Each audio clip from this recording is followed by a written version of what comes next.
Hello everybody, welcome back to my channel. My name is Sherelle and I'm a therapist who specialises in health anxiety.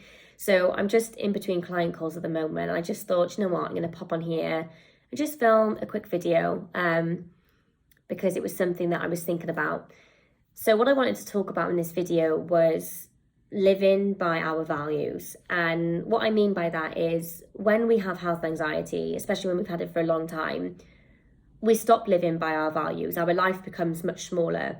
And understandably, because when we think that we're dying every single day, well, of course we don't want to go for coffee with our friends or go on that morning walk or go to the gym like we normally would, because life doesn't feel normal. So therefore we don't want to do our normal, usual things, right? We're in like complete fight or flight mode.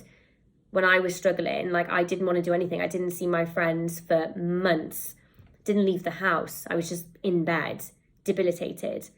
So life becomes much smaller, so that not only are we now anxious, but we're also like bordering on feeling depressed, and we stop living. And that's the way that I used to always explain my anxiety. It's just like I stopped living. I was so afraid of dying that I stopped living in the meantime. And that happened, that was like years of my life that I'll never get back now, where I was just barely surviving day by day.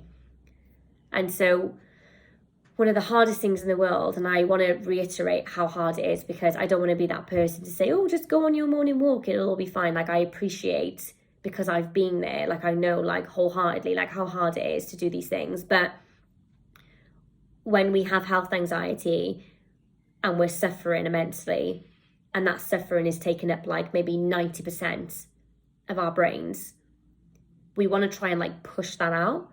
And what I mean by that is we want to get that 90% down to like maybe 50% or 40%, or if we're lucky, like 20%. And we do that by enriching our lives, even when we don't want to. So it's saying yes to those opportunities. It's going out with your friend who you haven't seen in months.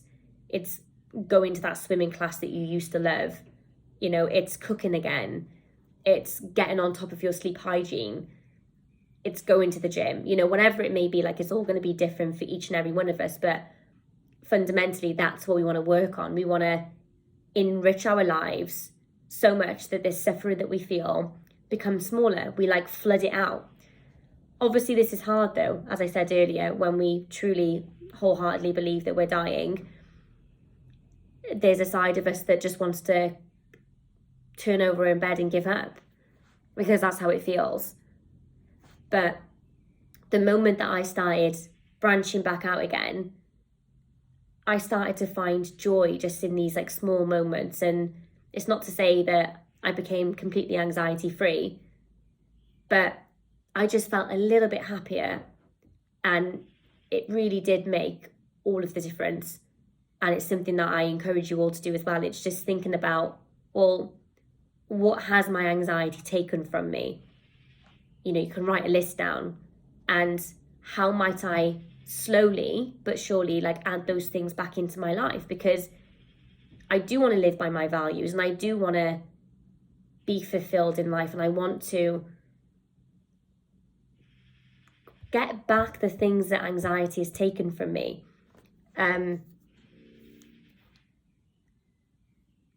And really and truly, it really was one of the best things that I did, was starting to see my friends again. And I started going on those morning walks, even though I didn't want to. I even signed up to the gym, even though I had hideous cardiophobia and really didn't want to go. And I just started doing small things like making my bed in the morning and getting dressed, making sure that I was actually eating through the day, not starving myself, and making sure that I wasn't up until 3 a.m. every morning Googling my symptoms. All of these little changes that I made that were well within my control made such a difference. And I encourage you all to do the same. It's taking that suffering and it's looking at it in the face and saying like, right, I want you gone, but what do I need to do about it? How can I get there? So the kind of therapy that I do with my clients is something called acceptance commitment therapy, which I always tell people, especially if it's like their first session with me, it's a very like tough love kind of therapy. And I always want to give people a heads up, because I am the kind of therapist that's like, right, we got to cut out the Googling. You need to go on that walk. You need to do this, this, and this, because I believe that it's those behaviors, those actions that actually propels us forward to the place that we need to be, because nothing grows from our comfort zone whatsoever. But yeah, just wanted to share my thoughts. I always have these brain farts, as I call them, usually when I'm in between client calls and I've just spoken to somebody that's kind of triggered something in me. It'll be like, oh, yeah. So I thought I'd share my thoughts, as I always do. You guys will know by now that it's been years of me doing this, and I have not upgraded to make these videos professional or properly edited or scripted. I just come on here and just, it's like verbal diarrhea really, but I'm hoping that's why you guys find me relatable. So let me know your thoughts below. Always interested to hear your thoughts. Take care, guys. See you soon.